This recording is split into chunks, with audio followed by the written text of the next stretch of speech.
Avon study channel में आप लोगों का स्वागत है। इलेक्ट्रिकल सेकंड सेमेस्टर के जितने भी स्टूडेंट हैं वो ज़्यादा से ज़्यादा इससे जुड़ें। Electrical second semester, fourth semester और सिक्स सेमेस्टर की जितनी सारी सब्जेक्ट हैं आपको इस चैनल पे अवेलेबल हो जाएगी। तो हम लोग पिछले लेसन में हम लोगों ने पढ़ा था रेजिस्टेंस तक, टॉपिक हमने कंप्लीट कर लिया था। तो आज हम टॉपिक लेने वाले हैं केबल का इंसुलेशन रेजिस्टेंस। तो केबल का इंसुलेशन रेजिस्टेंस, केबल का हो या वायर का हो, उसका हम इंसुलेशन रेजिस्टेंस का डेरिवेशन फार्मूला पढ़ेंगे। ये टॉपिक फोर्थ सेमेस्टर में टीडी में आपको मिलेगा। उस बुक का नाम है टीडी, मतलब ट्रांसमिशन एंड डिस्ट्रीब्यूशन। अगर जितने भी बच्चे सेकंड सेमेस्टर में हैं, अगर आप यहाँ पे अच्छे से कवर कर ले जाते हैं तो फोर्थ सेमेस्टर में आप लोगों को टीडी में यही चीज़ मिलेगा। तो हम बात करते हैं केबल का इंसुलेशन रेजिस्टेंस है क्या। इंसुलेशन रेजिस्टेंस किसी कंडक्टर में से फ्लो होने वाली इंसुलेशन रेजिस्टेंस किसे कहते हैं। पहली बात तो ये समझिए, इंसुलेशन रेजिस्टेंस किसी कंडक्टर में से फ्लो होने वाली लीकेज करंट के बहने का विरोध करती है।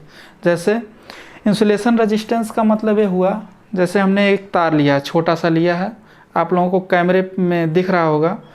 तो इसमें ये जो तार है, तार के ऊपर इंसुलेशन किया गया है। इसको निकाल देंगे अभी, ये हुआ, मतलब कि ये तार निकल गया। तो इस तार को इसके ऊपर से जो मतलब कि रबड़ या फिर जो भी मटेरियल का कवर चढ़ाया गया है इस कंडक्टर के ऊपर, वही हमारा इंसुलेशन है। अभी जैसे मान लीजिए कोई बड़ा सा वायर लेते हैं, तो कहीं से जैसे कोई वायर है और किसी मतलब कि लाइव वायर से जुड़ा है, और ऐसे ऐसे हम लोग टच करते जाते हैं तो कभी कभी ऐसा लगता है कि जब कहीं से तार कट रहता है तो इससे एक करंट फ्लो होती है, जिसे हम लोग बोलते हैं लीकेज करंट। मतलब कि इस कंडक्टर के चारों ओर, जैसे हम बना दे रहे हैं, जैसे कोई कंडक्टर है, ठीक है, ये कोई कंडक्टर है और इसके ऊपर से हमारा इंसुलेशन रेजिस्टेंस, ये हुआ कंडक्टर, इसको बोलेंगे कंडक्टर, इसको बोलेंगे कंडक्टर। और इंसुलेशन ये जो बीच वाला पोर्शन है, ये इंसुलेशन है। जैसे ये बीच वाला ये जो चीज़ है एक कंडक्टर है, और जो इंसुलेशन है ये जो हम दूसरे हाथ में हमने पकड़ा है, ये इंसुलेशन है, एक कंडक्टर है। तो इसी कंडक्टर के ऊपर इंसुलेशन चढ़ा होता है, और जो लीकेज करंट है इसी कंडक्टर के चारों ओर फ्लो होती है। जैसे लीकेज करंट इससे इधर, मतलब कि रेडियली एकदम इसके चारों ओर, इस कंडक्टर के चारों ओर फ्लो होगी लीकेज करंट। तो इसी का हमें डेरिवेशन फार्मूला निकालना है कि केबल या वायर का इंसुलेशन रेजिस्टेंस का फार्मूला आप लोगों के सेकंड सेमेस्टर में भी है और फोर्थ सेमेस्टर में भी है। लीकेज जो इंसुलेशन रेजिस्टेंस की डिफिनीशन ये है कि किसी कंडक्टर में से फ्लो होने वाली लीकेज करंट के बहने का विरोध करता है। जो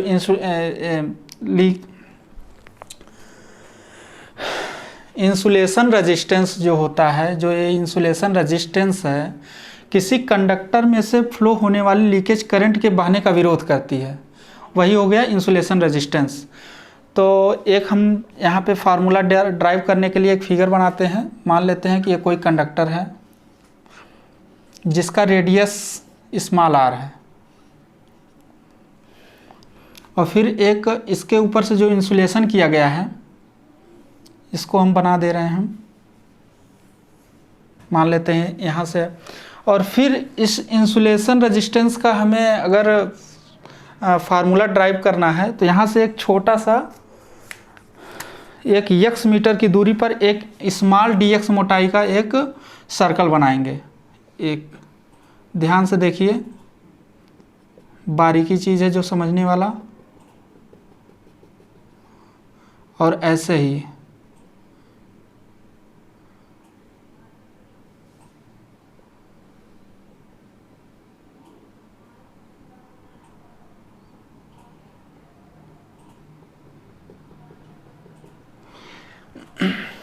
स्मॉल dx मोटाई का, इससे x मीटर दूरी पर x मीटर दूरी पर dx मोटाई का एक छोटा सा dx मोटाई की लेंथ है जहाँ से लीकेज करंट फ्लो हो रही है, मान लेते हैं, ऐसा एज्यूम किया गया है। और अब हमें इस स्मॉल dx मोटाई का इंसुलेशन रेजिस्टेंस ज्ञात करना है। यहाँ से यहाँ तक की दूरी r एक कंडक्टर का रेडियस है, कंडक्टर की त्रिज्या है, और यहाँ से यहाँ तक inner radius of metallic sheath, इसको हम लोग बोलते हैं मेटेलिक शीथ, मेटेलिक शीथ।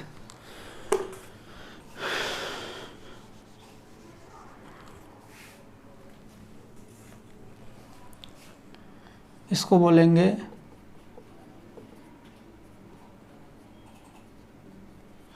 जब हम लोग, अभी तो हम लोग एक छोटे कंडक्टर के लिए बात कर रहे हैं, अभी जब हम लोग केबल में बात करेंगे तो उसमें क्या होगा, सबसे पहले एक फार्मूला होता है CIMBAS, कंडक्टर पहले रहेगा, फिर इंसुलेशन, फिर मेटेलिक शीथ, फिर बेडिंग, आर्मरिंग, सर्विंग, मतलब कि एक क्रम से सबसे पहले नीचे रहेगा क्या, कंडक्टर रहेगा, फिर उसके ऊपर से CIMBAS, फिर insulation, I for insulation, M for metallic sheath, B for bedding, फिर आर्मरिंग, फिर सर्विंग।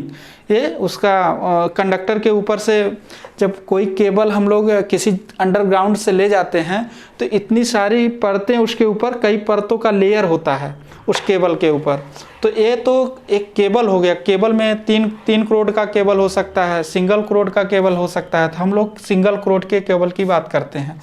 तो जो ए स्मॉल आर है, कंडक्टर का रेडियस है, यहाँ से लिख दे रहे हैं small R is equal to conductor का रेडियस, कंडक्टर का radius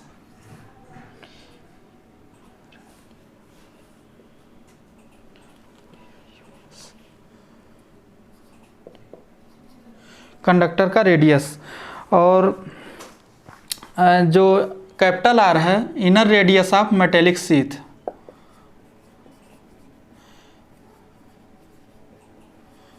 inner radius of metallic sheath.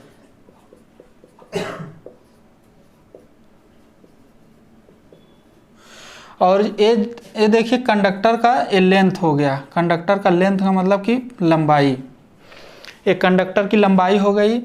एक बार फिर से देख लीजिए, एक कंडक्टर का लेंथ, एक कंडक्टर का रेडियस, रेडियस मतलब त्रिज्या, यहाँ से इस सेंटर से यहाँ तक की दूरी inner radius of metallic sheath, और जो यहाँ से x मीटर दूरी पर, यहाँ माना x मीटर दूरी पर एक स्मॉल dx मोटाई का एक लेंथ है जहाँ पे हमें इंसुलेशन रेजिस्टेंस ज्ञात करना है। एक छोटे पार्ट के लिए हम लोग पहले इंसुलेशन रेजिस्टेंस ज्ञात कर लेते हैं, फिर हम लोग सेंटर से यहाँ तक ज्ञात करेंगे। तो फार्मूला वही रेजिस्टेंस का, R is equal to rho L by A. तो rho L by A small dx मोटाई की जो लेंथ है, तो यहाँ से निकालेंगे dr is equal to rho into dx मोटाई की लेंथ है, एरिया का मतलब कि कोई सर्कल है तो वृत्त का क्षेत्रफल हो जाएगा क्रॉस सेक्शनल एरिया। तो a इज इक्वल टू क्या हो जाएगा यहाँ से 2 पाई x इंटू एल। इसको समझने वाली बात है, ये कैसे हो रहा है, जैसे अभी हम समझाते हैं, ले सकते हैं। जैसे मान लेते हैं कोई कंडक्टर है, ये आप लोगों का एक कोई कंडक्टर है, और एक कंडक्टर इसका पूरा परिधि, जैसे मतलब कि कंडक्टर ये सर्कल नुमा है, जैसे मान लेते हैं एक कोई कंडक्टर है ऐसे गोल टाइप का, तो कुछ इस तरह से होगा। फिर हम लोग इसको बीच से काट देंगे तो कुछ इस तरह से बन जाएगा। जब हम लोग काटेंगे तो कुछ इस तरह से बन जाएगा। अभी हम बताते हैं, 1 मिनट, कोई उस तरह से है नहीं क्या पेज, या 1 मिनट।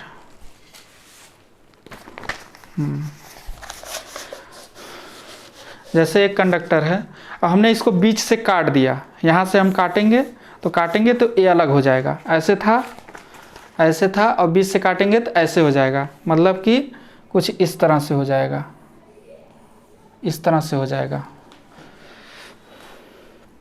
इसकी लेंथ तो है ही कितना, लेंथ और क्रॉस सेक्शनल एरिया लगा देंगे, लंबाई गुणे चौड़ाई, क्षेत्रफल क्या हो जाएगा, लंबाई गुणे चौड़ाई, तो यल इंटू 2πx यहाँ से आएगा। ठीक है, इसको ध्यान देंगे थोड़ा सा, फिर समझना पड़ेगा, इसको ध्यान दे के समझ लीजिएगा। यल इंटू 2πx, यही एरिया जो है यहाँ पे हम लोग रखेंगे 2πx इंटू यल। एक स्मॉल dx मोटाई के लिए हमने ये निकाला है। अब हम लोग पूरे कंडक्टर, मतलब कि पूरे यहाँ सेंटर से लेके यहाँ तक पूरे निकालेंगे, तो इसका इंटीग्रेशन कर देंगे कहाँ से, r से लेके, स्मॉल r से लेके कैपिटल R तक, और फिर rho into dx upon 2πx into l. ठीक, ये हमारा insulation resistance, I for insulation, R for resistance. फिर यहाँ से निकालते हैं, जो कांस्टेंट टर्म है उसको निकाल लेंगे बाहर, तो 2πl एक कांस्टेंट है, रो भी कांस्टेंट है, rho upon 2πl integration of small r to capital R 1/x into dx। ठीक है, फिर यहाँ से हम लोग कंटिन्यू करते हैं। ये हो गया insulation resistance. Insulation resistance is equal to 1/x का इंटीग्रेशन समाकलन करेंगे तो क्या हो जाएगा, log x आ जाएगा। तो यहाँ से रो अपान 2πx, देखिए 1/x का integration log x small r to capital R। फिर वही रखेंगे upper limit minus lower limit, rho अपान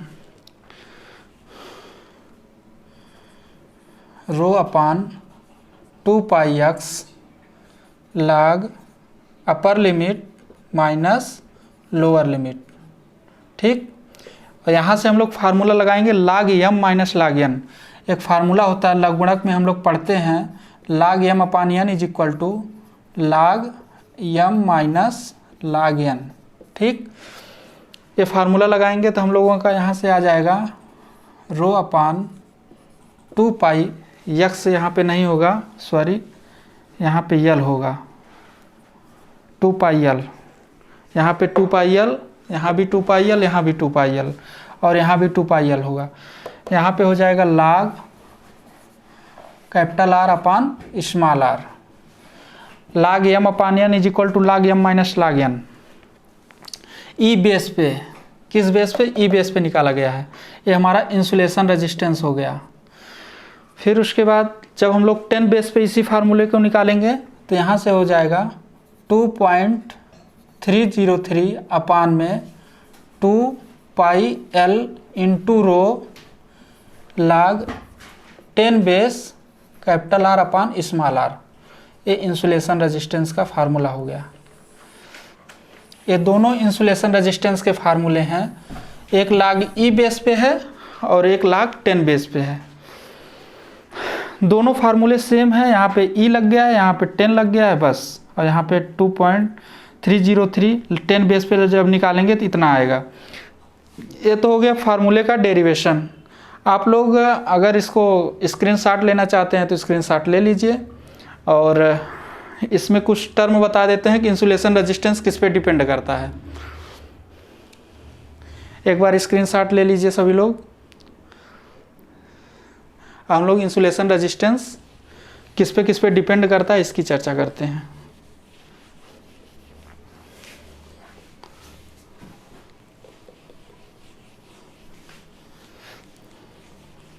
फार्मूला है insulation resistance is equal to rho upon 2πl into log e की पावर कैपिटल R अपान में small r। ठीक, insulation resistance depend करता है length पे। अगर हम लोग लेंथ बढ़ाते हैं तो इंसुलेशन रेजिस्टेंस घटेगा। अलग अलग मटेरियल के लिए इंसुलेशन रेजिस्टेंस का मान अलग अलग होता है, ठीक। इस पे भी डिपेंड करता है और इस पे भी डिपेंड करता है, ठीक। पहला हो गया, दूसरा हो गया। तीसरा पॉइंट, इंसुलेशन रेजिस्टेंस कंडक्टर के रेडियस पे भी डिपेंड करता है। अगर हम लोग कंडक्टर का रेडियस बढ़ाते जाएंगे, अगर कंडक्टर का रेडियस बढ़ाते जाएंगे तो जैसे कि हर का मान जितना ज़्यादा होगा वैल्यू उतना ही कम आएगी, मतलब भागफल जो होगा वो कम आएगा। जब भागफल कम आएगा इंसुलेशन रेजिस्टेंस क्या होगा, बढ़ जाएगा।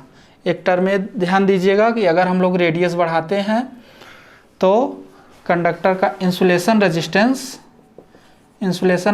क्या होगा, कंडक्टर का रेडियस बढ़ाएंगे तो भागफल कम आएगा। जब एक मिनट कम आएगा तो इंसुलेशन रेजिस्टेंस कम होगा ना, यहाँ से भागफल कम तो इंसुलेशन रेजिस्टेंस कम। इसका मतलब कि कंडक्टर का रेडियस बढ़ा रहे हैं तो इंसुलेशन रेजिस्टेंस हमारा क्या हो रहा है, कम हो रहा है यहाँ से।